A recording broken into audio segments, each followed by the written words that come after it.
In his final State of the State, Governor Bill Lee is prioritizing more money for public education and private school vouchers. He's also calling on state leaders to invest more in nuclear energy. For the final time, Governor Bill Lee is addressing the General Assembly. It has been the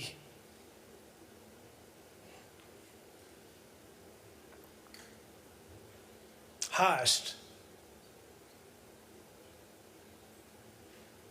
honor of my life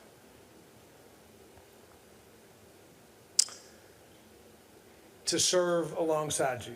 In his final year in office, the governor wants to invest nearly $340 million in public schools, with plans to raise new teacher pay to $50,000 by 2027.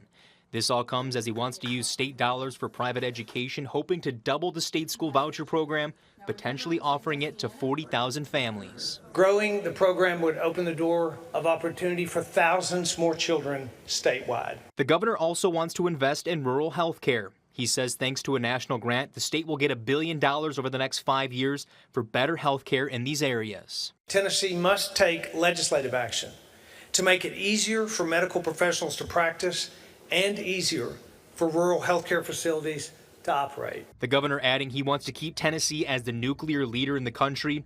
He says $8 billion has already been invested in nuclear in our state, creating thousands of new jobs.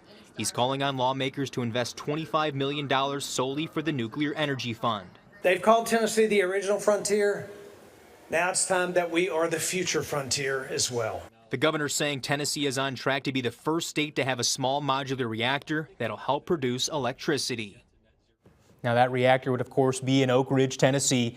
Governor Lee also wants to invest nearly $500 million in TDOT to help fund current and future road projects across the state.